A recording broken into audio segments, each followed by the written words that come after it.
Last May, when I came to see Sue, Jennifer, Roy, I asked Sue to take me to Hilliers Arboretum. When I was 19, no, I would not give your age away or mine away. In the early 70s, as a young person, I bought a book, Hilliers Manual of Trees and Shrubs. And each night I would learn about X number of plants in one page. And I fell in love with this plant. Everybody grows Cornus controversa variegata. So I said I'll do it differently. So this is what I saw in May, Cornus alternifolia argentea. And I prayed to Roy, all his work in Hilliers. Thank you. A good number of years ago, decades, 2.5 decades ago, I invited Roy to Dublin to give a talk. It was a grand occasion, George. The ladies all loved him. And out of the blue, I said to Roy, in case he didn't know where I was born in Ceylon, Sri Lanka, and to name one plant from his travels that will remind me of my country. Without thinking, without inhibition or hesitation, he said, Rhododendron zelanicum. Yeah. He was worried that he had no slides to show today.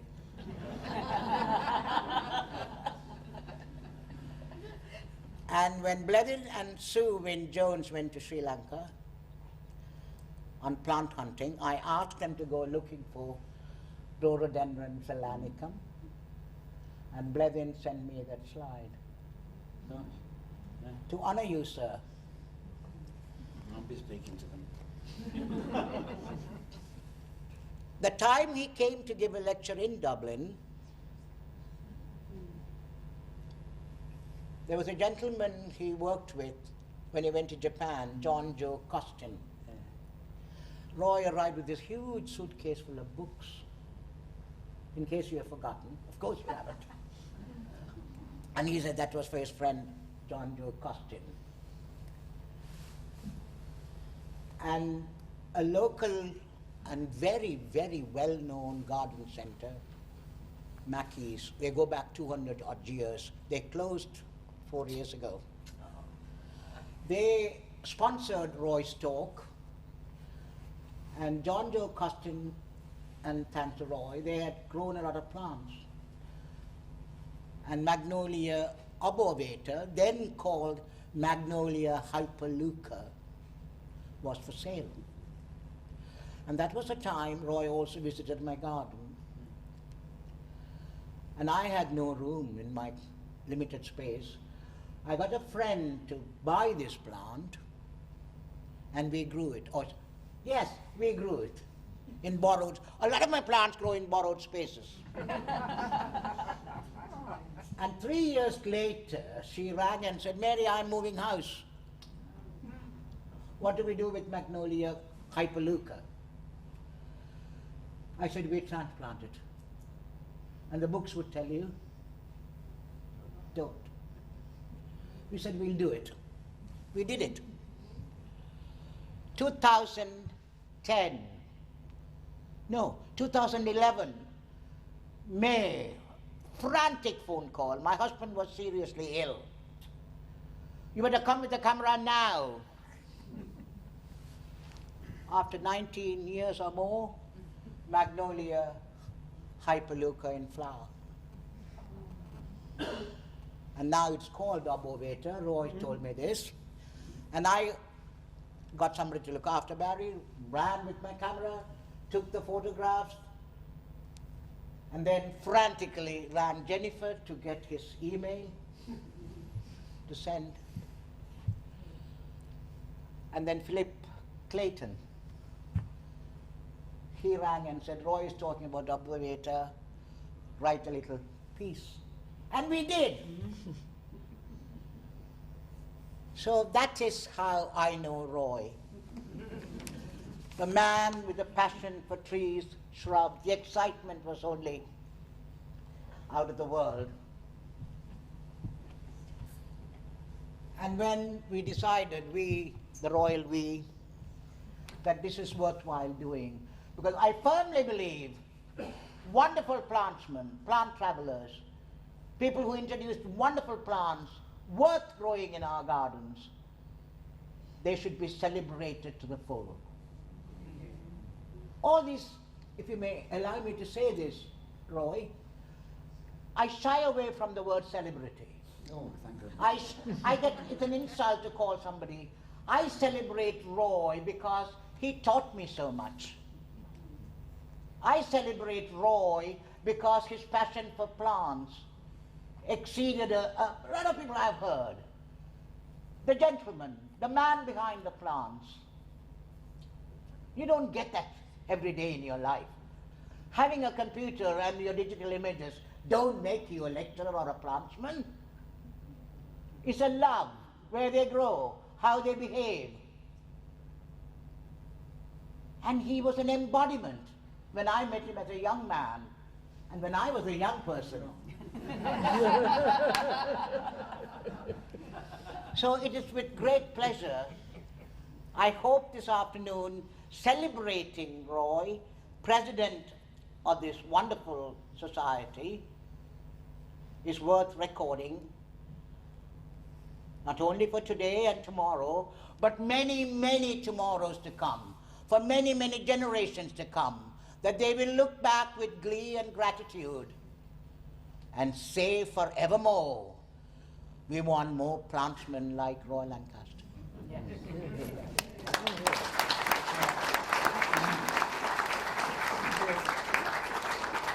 So I visited with him. I looked at his garden in the company of some wonderful plant people from this society. And with my background knowledge of Roy and my familiarity with him and friendship with him over the years, I set aside a dozen questions. This is your life.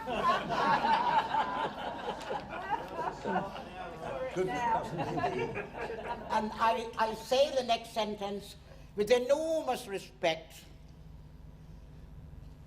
If you think we talk less, you have something coming. We both are great talkers.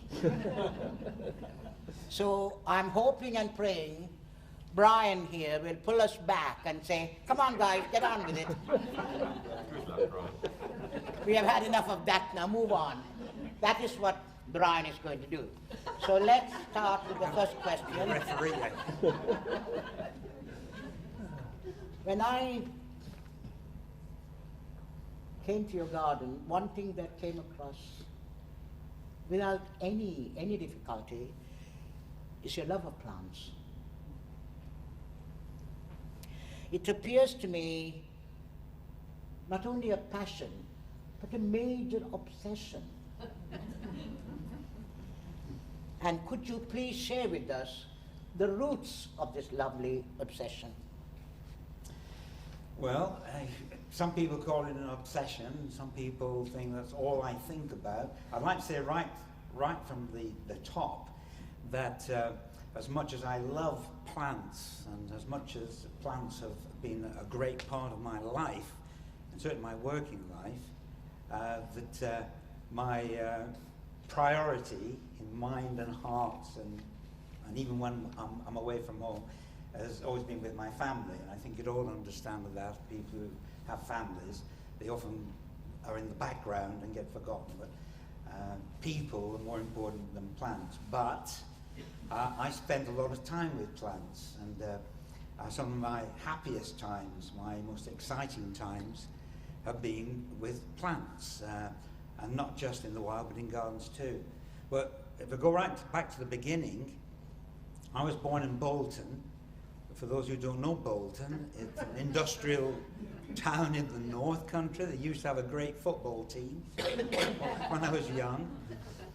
And the big industry at that time, though it was then failing, was cotton. King Cotton ruled in Bolton. Both my parents worked in the cotton mills. And we lived at that time on the outskirts of Bolton on a housing estate. We had small gardens. And I think one of the most fortunate things that happened at that time, that though I lived on the outskirts of one of the biggest industrial towns in the north, I lived on the northern outskirts. And if I came out of my house and left the estate and turned north, I was on the Pennines. The moors came right down to the northern edge of Bolton. And the Pennines above my home were a spur from the main range, the north-south range of the Pennines.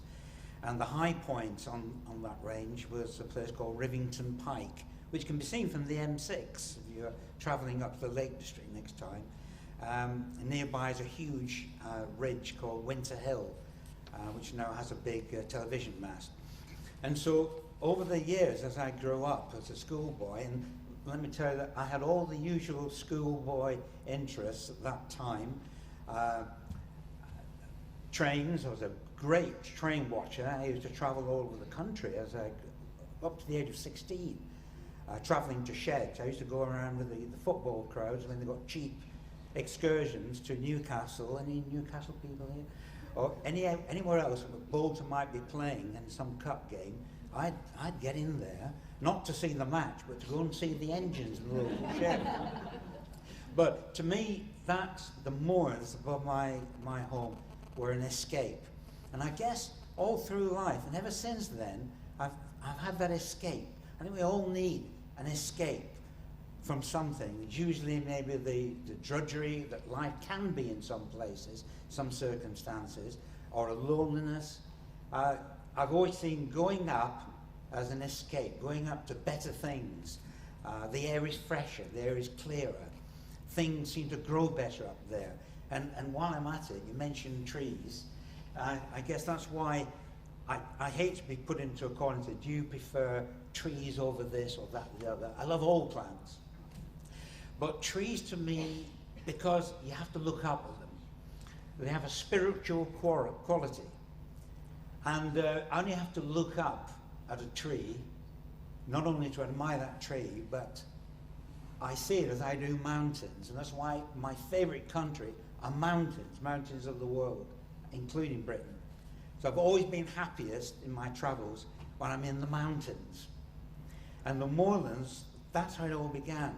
And I used to go up there. I was really interested in birds at the time. And I have to admit, I was an egg collector, as most boys at that time were. I learned my lesson, I stopped that, and started studying the birds instead, and photographing the nests.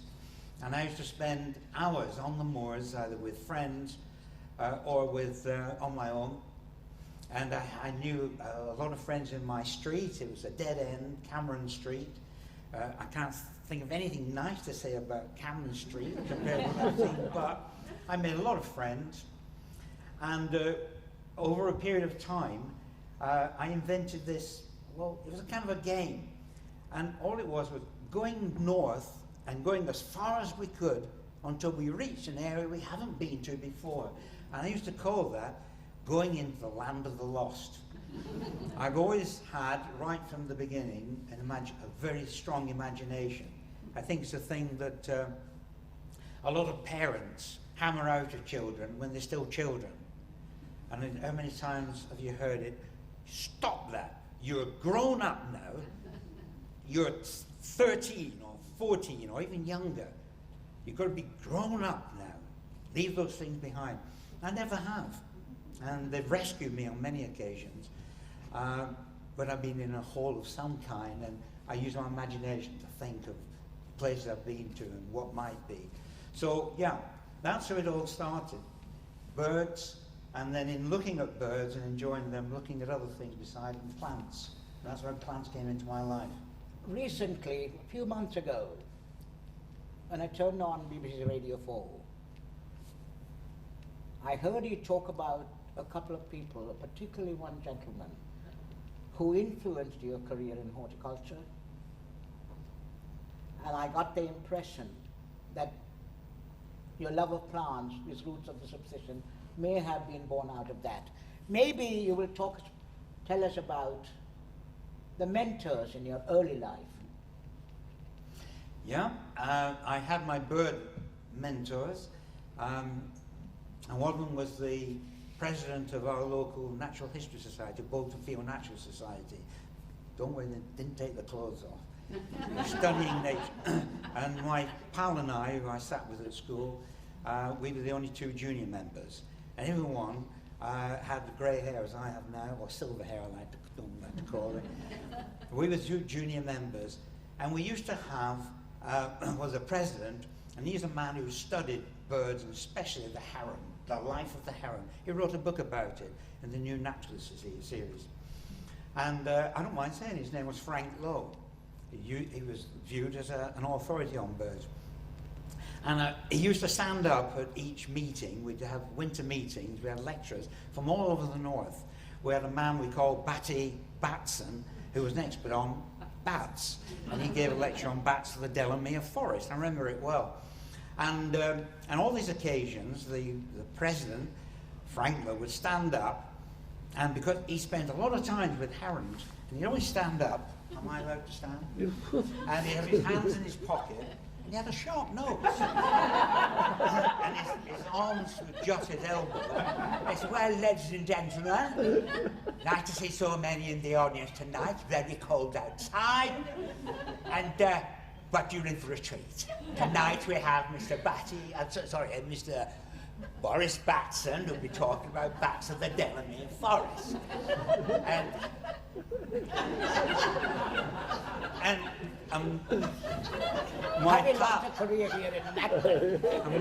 My pal Clifford and I, on the back rows always, we were doubled up in laughter. We just could not. Oh, this is wonderful. But one of the people, and this was the days of lantern slides, glass-mounted slides, and was a man called Reverend C.E. Shaw, otherwise known as Vicar Shaw to his parishioners. And I remember he used to come every year with a particular lecture, and it was always about plants. And the first time, I remember, the first occasion, he was giving a lecture of thistles of Britain. And I used to think, well, how many thistles are there in Britain anyway? These native ones. And he'd have these glass-mounted slides going up, and they're all black and white, of course. And on one occasion, he put some seeds of a thistle between glass plates. And as they were heated, they moved. And he is a larger-than-life character. And when they saw them moving, he said, "Oh, you've got movers here." Anyway, I went down after the talk, and like, again, all boys of that age, I wanted his autograph, so he wrote it down. He said, "Are you interested in plants, young un?" And I said, "Oh, yes, I am. I don't know much, but I am interested, yeah." He said, "How'd you like to come with me? My next lecture next year, I'm going to do Docks of Britain, British docks." And to me, he could have said, I was wide-eyed, he could have said, "I'm going to be doing tropical orchids." And I said, "Well, yes. And really, that started it. And I just started working at the time, and on the Bolton Parks and Mossbank Park, and he would come and collect me after I finished work. And this was in the summertime, light evenings, and he'd arrive with a big basket which his wife had packed for the picnic. And there was all kinds of cakes and sandwiches and bottles of pop. Tizer, anyone read? Bottle of Tizer, or dandelion and burdock, that kind of thing. Chocolate. And off we would go. And he never paid more than £10 for a car, he told me. And though, yes, sometimes there were holes in the floor, the seats were faded and sometimes torn, they were real leather. And he'd drive along, and he'd say, "Right now, you look to the left, and I'll look to the right. And if you see anything you don't know, shout out and I'll stop." And I said, "Okay." And off we'd go, and so it would be. And on one occasion, I was in the back because there were so many plants we picked them to identify later. And I saw there was a hole in the floor, and I could see the cat's eyes. I said, "Vicar, there's a hole in your floor." He said, "No, I love fresh air." And I think the height, I went all over the place with him looking for wild plants. And there came a time when he got into aliens. We knew about aliens long before they started making films about them. And they didn't come from Mars. A lot of them came from Egypt, would you believe? And there were seeds that were weeds in Egypt and the Middle East. Most of them seem to have prickly or sticky seeds, and they get stuck in the ropes. And then all these things were gathered up, and they were packed up and sent off to Britain, where they were used by paper mills in putting great vats of acid, and they would dissolve the cloth, but the seeds always survived in the scum at the top of the vats. And there was one place up in the moors in a valley where this wallpaper factory used to dump this scum. And on one occasion, he rang me. He said, "Oh, Roy, I'm going to the Crown Wallpaper tip near Darwin. Do you want to come?" I said, "Well, yes." He said, "Well, I've heard of all kinds of things coming up." And I tell you, we went to that tip. We walked down to it. And some of the plants growing there, these seeds are germinated. There were ice plants. It used to be called, not chrysospleen, it used to be semerianthemum. Chrysosomething crystallinum. As big as cabbages. Ice plants. Oil palms, that big. They're all killed by the next winter, the frost. And there were lots of strange docks from Australia and even more things from the Middle East. And that lasted for about 4 years before all the native weeds came in, and that was the end of that. Well, I could go on forever, but I won't. No. But that was a big influence on my life, Reverend Vicar Shaw. Apart from that reverend, by all accounts, you have had a wonderful career in horticulture, plant hunting, writing, another obsession, I would imagine. What role did your parents and primary school teachers play in your young adult career? My father, I lost my father when I was 15, so I remember nothing except that he was a very quiet man. He loved painting, but he liked to go off, he just lonely up, he liked to go painting in the local valleys. And some people think the north is all about mills and industry, but there's some beautiful valleys and lakes and rivers in my area. And used to go to places with these wonderful names like the Jumbles, like something had been invented in a book. Jumble, what's the Jumbles? And he painted local scenes. He loved music. And my love of music, and to my eternal regret, I can't play anything, but I'm passionate about music. And that's thanks to him. And he used to play a violin up in the one of the bedrooms. Under the bed was a lot of sheet music. And in another bedroom, under the bed, was a lot of accordions. Because he was the leader of an accordion band. And anyway, I have these wonderful memories of when I was young, sitting on the bottom of the stairs and listening to him practicing in the bedroom, is all the violin music. He loved Chrysler, Jascha Heifetz, all the great violinists of the day, and he'd be practicing the violin, and all that stayed in my mind and gifted me the love of music, which I couldn't live without. And as a gardener, like most people who worked in the cotton mills at the time, he loved dahlias, chrysanthemums, of course, colourful plants, roses, obviously. It was my job to go out into the streets when in those days, the inevitable horse-drawn vehicles, the rag and bone man, the muffin man, all the rest of them. And I was first out with the shovel and the bucket to sweep up any manure that had been went on his roses.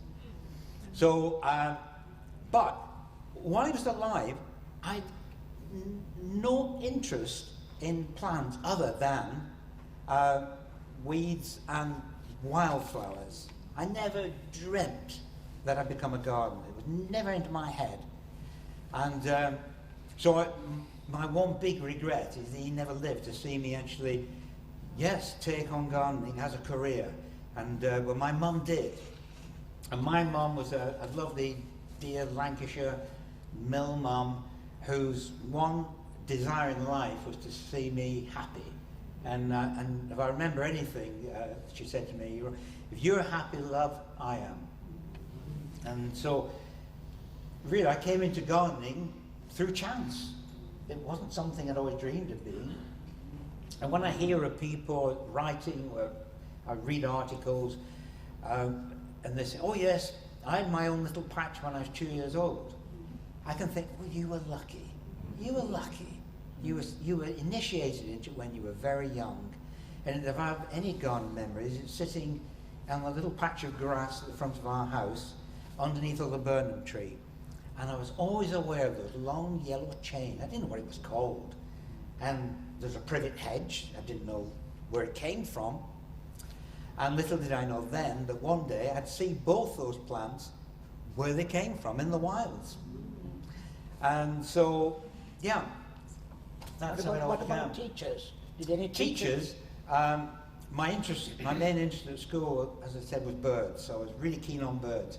And there was one teacher, there were two teachers, one who had a special interest in archaeology, and another one who was our science biology teacher. And every week there was one day was specially set aside, it was called Special Interest Day, and you could sign on to any one of the teachers and one of their specialist interests. And for a time there was no one teaching birds. I signed on with the archaeology teacher. And I was getting on really well there and drawing flints and hand axes. And he had high hopes for me. I might get the prize at the end of the year for archaeology. Well, I didn't. And the next year he said, this year, but then the biology teacher decided he'd take ornithology. So I upped camp and joined him. And I felt horrible. I felt had let this man down. But birds was my first love then. And it was he who taught me that birds, you don't see birds, are only one aspect of natural history. There's all the rest. And birds are not a one-off area of natural history.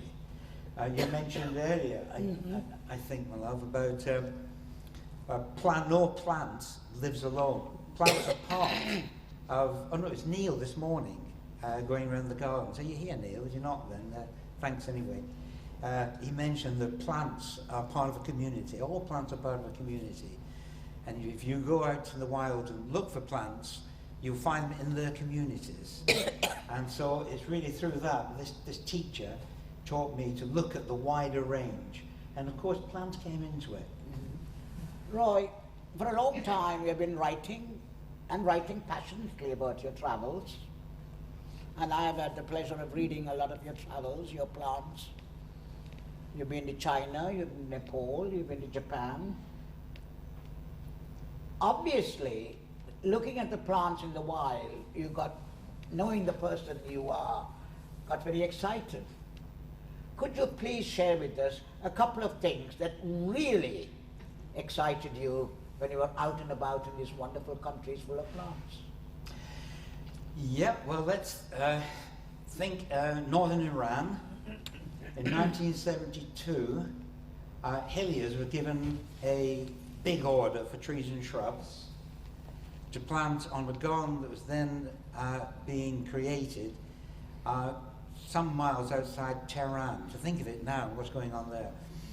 And it all come about when the Shah's sister, whose name was Fatima, I was told at the time, she'd been looking through a big book, which Botanic Gardens of the World, and she looked at every page and she could find no mention of Iran. What about the Persian gardens of old?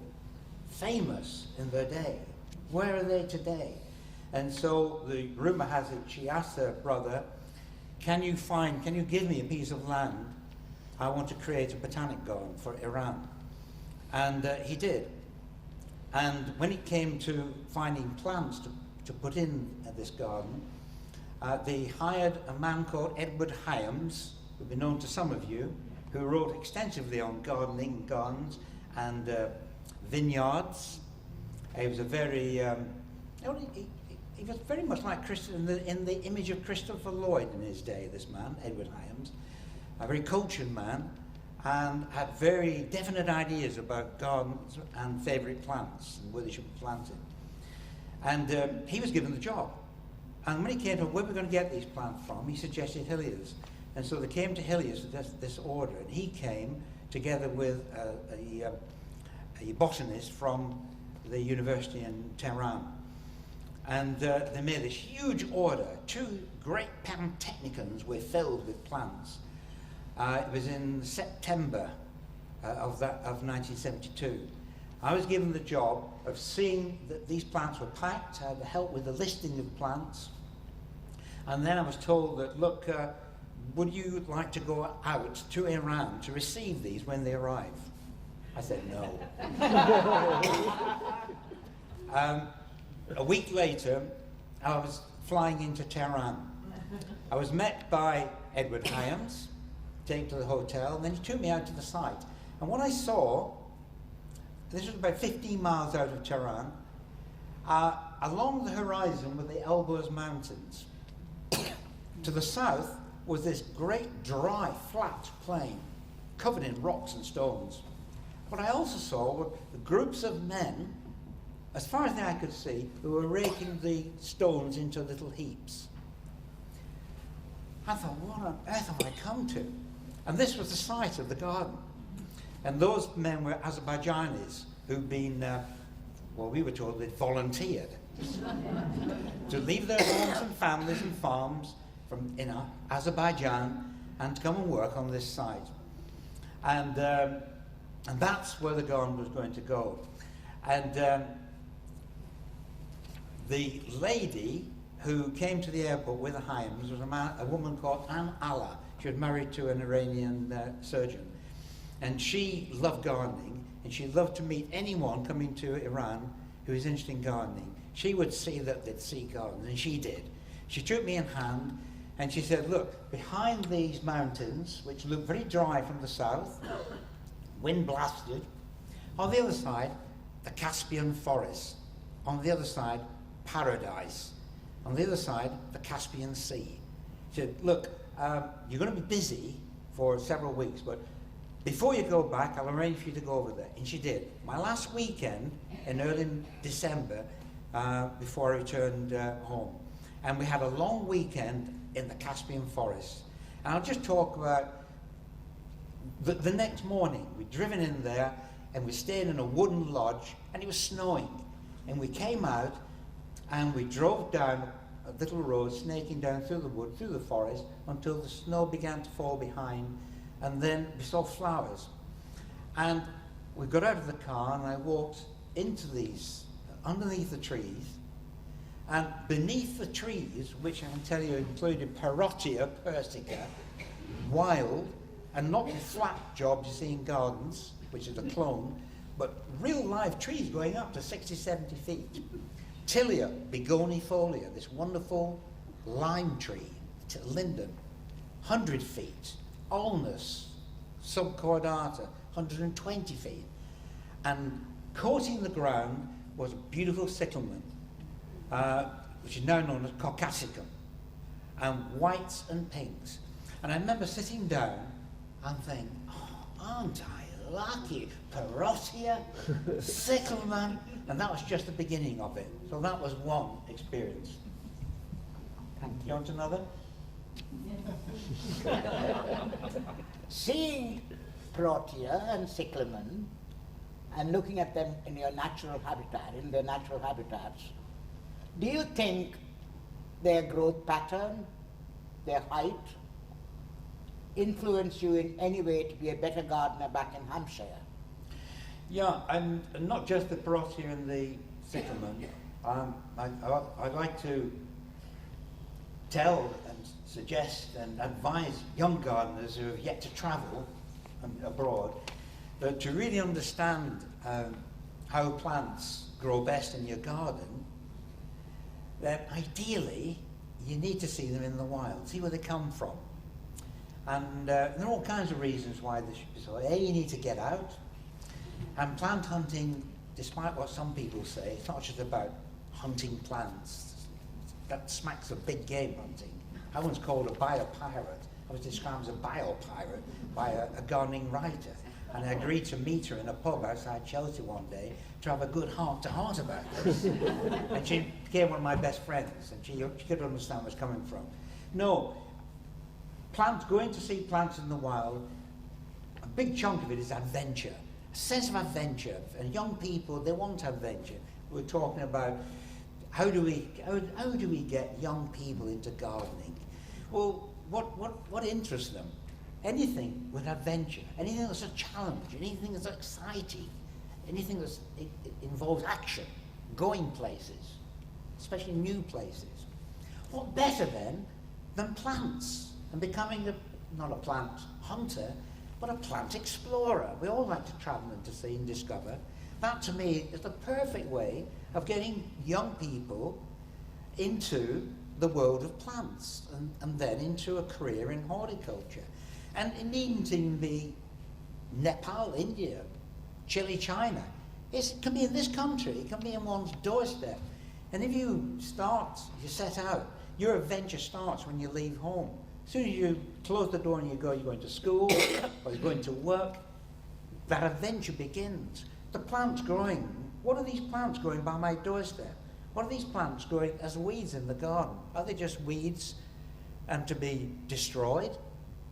Weeds, to me, are one of the greatest survival stories we have on our planet.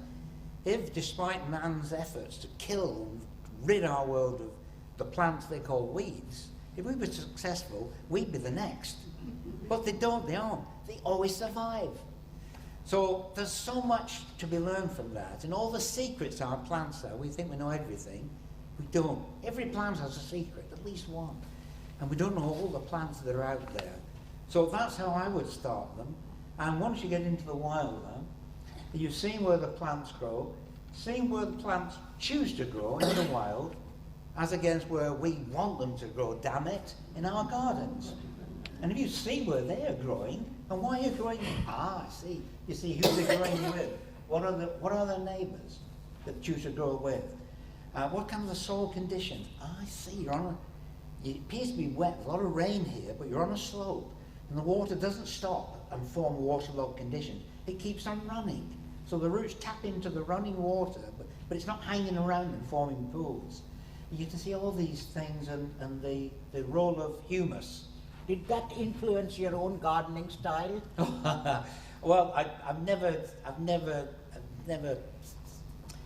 said I had a gardening style. I don't, but it certainly influenced how I see my garden and where I choose to put my plants. I try to think, well, yeah, this would love to grow with that because they grow together in the wild. I saw it in the garden today. We saw a Palaurus Christ thorn growing with the Judas tree in one of those gardens. Yeah.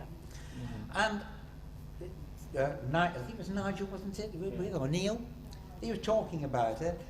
And as he was talking, I said, yeah, I've seen them together on a dry hillside in Greece, 1987. Yeah, I see it now. And they love growing together. And here they were in the garden, and they looked right. And so it is with our plants. Most people who know their plants from having grown them and worked with them and have their hands in the soil, they gain the sixth sense. They do it by instinct. You get I don't like mentioning names, but only because they're neighbours, Jennifer and Sue here, go to their garden and they know the plants. And those plants, they know that you know their conditions. And yeah, I could go on. When I visited your garden, the first impression, I was in awe. very seldom I'm lost for words. But as soon as I arrived in your garden, the first thing I said, well, he doesn't have acres of garden, but it's a United Nations of plants. And yet I was fascinated by the fact that you were able to reap the very best out of your United Nations of plants. How do you explain that?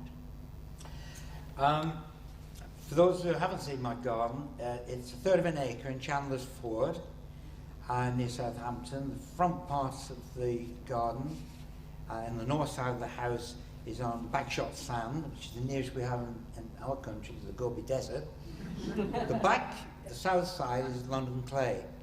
And when I first moved there with my family in 1982, we'd moved from a garden in Winchester on the chalk. And I moved because I just wanted to grow some of the plants that, like clay and sandy, well-drained situation, and plants which like acidic soils too, and not just rhododendrons, magnolias, and camellias. And so, to me, that seemed the perfect place to do all the things I wanted with a garden. I'd love to have had a bigger garden, and always have, but it's too late now. But this third of an acre was good enough for me, and bigger what I'd had, and I started planting. And in planting it, I'm not a designer, never said to anyone, I designed this garden. If there's any design to it, there is a structure, but that's thanks to Sue, my wife. She's always been saying, what do you think, instead of having those different shrubs there, why don't you put a hedge there, and then a little arch, and then you've got two gardens in one, right? So thanks to her on that one, she's always guided me on that. I just put the plants in, the plants I want to grow. And I love writing about plants, you know, I love talking about them. It's all about the greatest wonder about plants and being interested in plants, and that is the sharing.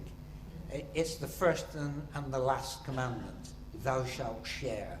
And if it's joy, even more so, and usually gardening is joyous.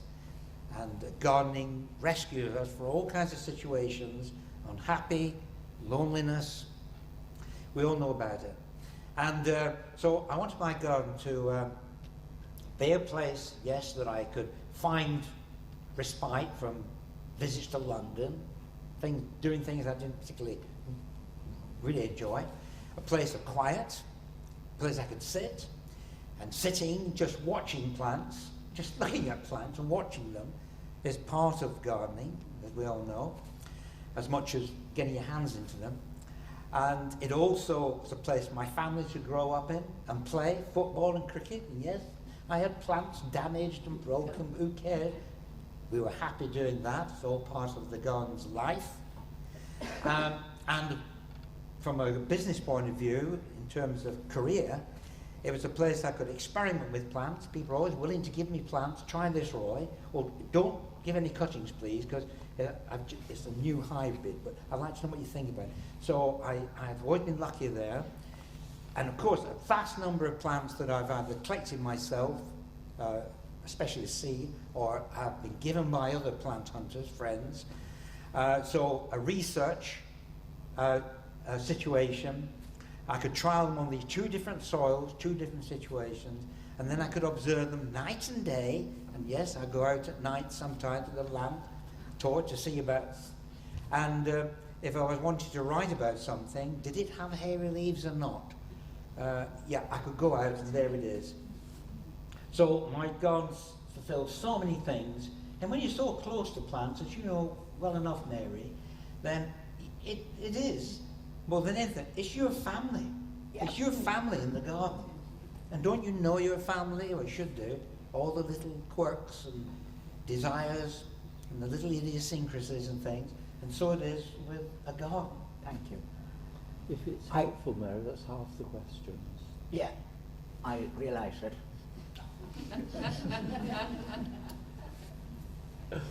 Although in your introductory remarks you did say that you love all plants, if I may with great pertinence say to you, knowing your love of various plants, you come across as someone who adores trees and shrubs. What do you think would be the role of hardy perennials in a woodland setting? Well, in 2 minutes. I can use my garden as an example. In that the first things I planted were trees, and like everybody who plants trees on a plot, especially a small plot, I planted too many. But do you really think about that when you're starting and you've got young trees, and especially when they've grown from your seed or somebody else's seed, and they're rare and they've come from the wild, they might be new and so on. So I planted too many trees. And despite what, as a professional, it's number one, when people say, look, I want to plant a garden, I want to put some trees in, you would say to them, right, well, be careful, don't plant too many. It happens all the time. Harold Hillier planted too many trees on the 10 acres at Germans in Hampshire. Now there's a Harold Hillier Gardens of 100 and something, 200 acres. And he filled it like a drawer. You put things in, I'll put it in that drawer. Your drawer gets filled. Oh, gosh, me, I never have enough drawers. Saying your garden. So I put too many trees in. Okay, wonderful trees developing, and then they've got plenty of space underneath, understory of trees.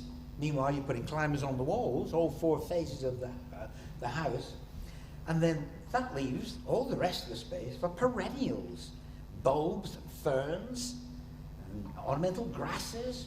And yes, as the trees grow, you get more shade. Woodland plants, wonderful, perfect conditions for woodland plants. And I suppose my back garden now is more a woodland garden than 30 years ago, when it was very much open to the sky. And I was thinking of having, I could have a prairie garden in this corner here. It becomes a woodland garden. And I had no regrets. And somebody the other day, we were sitting and looking at the garden, and on one of these hot days we had about a month ago, and he said, what I like about this garden is sitting here, I'm looking at the shade there. It looks so cool. I want to explore it in all that cool shade. And of course, I've got a lot of plants who love those conditions, of course. But it wasn't always like that. But as you'll know better than anyone, as you all will know, there's a price to pay. That patch of soil at the back now is absolutely filled with tree roots. So the combination of the shade, tree roots, it meant in this last few weeks we had of drought, have I realised it big time. The moisture in that soil has been soaked up by the tree roots, just a little left for the shrub roots. What about the perennials? And so I've realised what a mistake it was. But I'm not saying that I wouldn't make that mistake if I started all over again. Roy, some people are very fortunate to have large gardening spaces, and more with the development of builders and houses and all, the gardening spaces in the urban areas are becoming smaller. And nevertheless, I firmly believe that however small a garden is, there should be some important plants to be grown for generations to come. Could you, I hate asking you this, but could you name a couple of plants that you think should be planted irrespective of the space? Magnolia, I think, would be one of the first. And I'm avoiding the more obvious ones like an oak, an English oak, beech. Trees I love in their environment. But in a garden, especially a smaller garden, I'd go for a magnolia, tree magnolia. My pride and joy is a Magnolia cylindrica, which is 35 years old now. And every year in April, it's a joy when I have upwards of 1,000 white blooms. And the uplifting effect, I can tell you, in the winter, the stem is covered with an orange algae. Now it has the big clusters of fruits hanging down. So, but it needn't be that big. It's 30 feet. There are bigger ones, but there are others of a lesser height. I would certainly have a sorbus. Now, that's not long term, but for small gardens, sorbus like Vilmorinii, Cashmeriana, there's another good one with the white fruit, but a lot of white-fruited sorbus now will get no higher than 15 feet, a whole range of them. I would certainly go for a maple. My favourite small maple, in my own garden I have one called White Tigress, one of the best snake bark. That's got to about 25 feet. It probably gets to 30 feet and then stop. But my favourite small maple is one called My Cranthum. It's a Japanese maple, small leaves, little red flowers, My Cranthum small flowers, rich autumn colour, a beautiful, graceful, goblet-shaped tree, and perfect in the middle of a lawn. So they would come in, styrax, stewartias would come into the reckoning. I could go on, but... Very recently, either the president or the chairman of the RHS talked about is horticulture withering as opposed to hard landscaping and design. I'm giving you 1 minute to tell me what are your thoughts on it. Well, why don't I just say no? It is not. No question about that. I think there's always been in horticulture those who are more interested in design and make a really good living out of it, and many of whom are brilliant at it, and those who prefer the plant side of it. No need to tell you which side I favour, and I suppose it's because I've already told you about there is a design to the garden, the structure, and structured gardens, you can get more plants in the right place, and they look better. But growing plants, every plant is an individual, every species, every cultivar is an individual. That means everyone has a story, and I haven't mentioned that aspect of my garden, of gardens in general. The stories they contain, the living stories about people, some are no longer alive, some people you knew, those you didn't know, those you wish you'd known, those if they were alive you'd like to invite them to your table. And the stories about adventure, places, exotic places, captains, kings, vicars, missionaries, pirates, plain adventurers who travel the world and happen to collect plants to bring back to our gardens. There's a whole world of stories out there which people from young to old can learn from and can get excited about and learn and hope to become maybe like those characters themselves. So while that exists and will continue to exist, and there's always new plants coming in all the time, and if you're just a beginner gardener, there are more new plants than if you are an older gardener, because you've less time to get to know them. So there's room for both, and I'd always stick to the plant side of it, and that's enough. If I want to see a Gertrude Jekyll border or a landscape garden, a capability brown landscape, I know several fantastic examples. If I want to see somebody else's style, a Pete Oudolf board, I can go to Wisley. There are quite a number in this country now where you can see what Pete Oudolf has done. But in my patch, and this, if I say nothing else, well, my patch is my garden, it's what I have to live with. I want to see what thrills me, what pleases me, and I would plead with anyone who gets a bit dejected when they see something at Wisley or some National Trust garden. Oh, if only. Don't. You can always go and see that. It's your patch, it's your garden. And do as I do when I get up in the morning. What's the first thing you do? Our bedroom, I open the curtains, whether it's winter or whenever, and I look out and there's my garden, my back garden, and all these individuals like actors on a stage, and they always say, oh, me, look at me, look at my bark, look at those leaves, look at my stem, me. And I just say, yes! And I get out there, and then you get part of it. So that's the feeling you want to have when you get up in the morning. What advice would you give young gardeners, real gardeners? Do they have a future in horticulture? Another one word if you want, yes. Yes. Yeah, I hear people bemoaning the fact there aren't enough young gardeners coming on. Well, maybe I'm moving in the wrong circles, or different circles than those people, because even though we don't have the old system of head gardeners and under gardeners and all that system of training, doesn't mean to say those people aren't out there. They are. There's a wonderful society, the Professional Gardeners Guild, and they are teaching. They've got all of these professional gardeners are members, and they're teaching youngsters. And there's 3-year courses for the young gardeners who want to learn, not necessarily the old ways, but very often the old ways were proved to be the best ways. But they want to use the best way of doing, of growing plants to the best of their ability. And whenever I visit gardens, National Trust properties especially, but other gardens, private and otherwise in public, I keep meeting young people who've chosen gardening as a career. And so the people, the youngsters are out there, and it's the next stage. We need the people who will inspire them. There are not enough inspirational people to take each one on a one-to-one and show them the wonderful world of plants and the joy that awaits them. There's just not enough.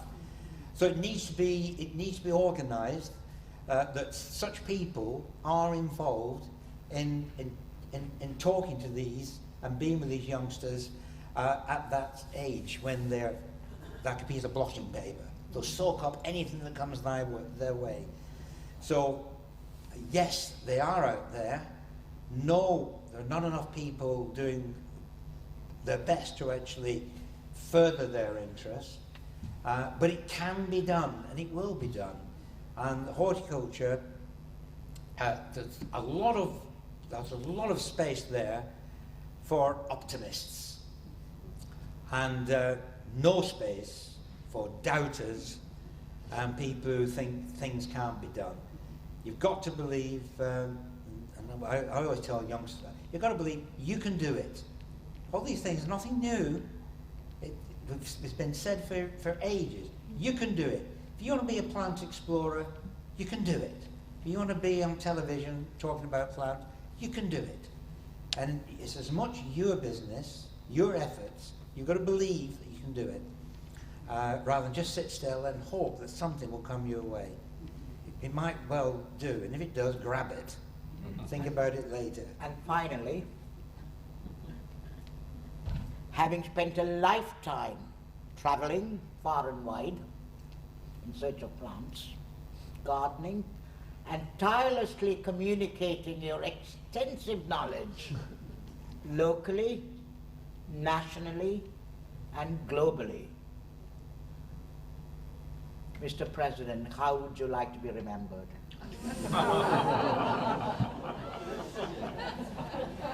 You mean epitaph?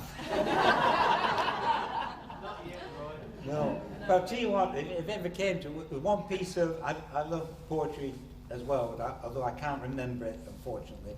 But there's one piece I've always, in fact, I carry it, well, I carry 2 pieces of paper, each with a poem. One's part of something, and the other one is a short poem. And I've written and I carry them it's in my jacket, my wallet, just to remind me, wherever I might be, it might be a train journey from London and nothing or it might be in the wild, feeling really exhilarated. It could be in China, and I take these out, and sometimes I'll read them to my colleagues. And one of them is the W.T. It's the American poet, Little Gidding. You remember? Anyone remember Little Gidding? Anyway, we shall not cease from our exploration, and the end to our exploring will be to return to the beginning and know the place for the first time. And that's so true. People sometimes said to me, especially when I was giving a talk about China or somewhere else, right, way back when, they said, well, I suppose, do you get bored when you come by? Do you get bored with the English flora and what you see back here, which is not as rich as where you've been? I said, oh, no. I'm old enough now to realise that it's coming back. You see all that you first knew with different eyes. And you're able to see it differently because what you have seen in between time. And you realise that those plants though we've got one of the, compared with China, we've got a pretty small flora in terms of variety, but it's all that richer because of it. And today, sometimes, if I'm walking out, I'll stop and look at a plant. It might be in a garden, but just as easily be in the wild somewhere. And I'll look at a plant that I've seen maybe 1 million times. And I like to think back, when was I first saw you and I didn't know your name and anything about you, and the joy I found when I discovered you, and I forgot I discovered all about you. Very often through this vicar man. And I relived that joy in that plant all those years later. So that coming back. As for wanting to be known, I think it would be, the man who loved to share plants. And that's what I'd like to be remembered for in my career, as I love sharing plants, the stories of plants. Thank you. Just stay put for a minute, please. I would like to share my joy of this plant in my garden with Roy and your audience. Brethren Wyn Jones arrived in Dublin to do a lecture for us to raise funds for the Alzheimer's Society, and he showed this plant on the television, and I offered to buy it, but he gave it to me as a gift. And I think I enjoy this plant, Roy. And look at this. Oh, wow. God. The more I read about Ernest Wilson, the more I fell in love with this lily. And my late husband loved lilies. I would like to offer this again to Roy and share my joy with him. Thank you. Oh. Travels in China. Finally, I found the money a few years ago to buy the recent edition of Roy Lancaster's Travels in China. And I found this in that book. This was taken in Portland, Oregon. And the lady had clumps and clumps of it. She knows how to rub it in. I would have never known to feel jealous of anything or anyone in my life. I was filled with jealousy. And I knelt down and prayed to the Lord, thank you. And finally,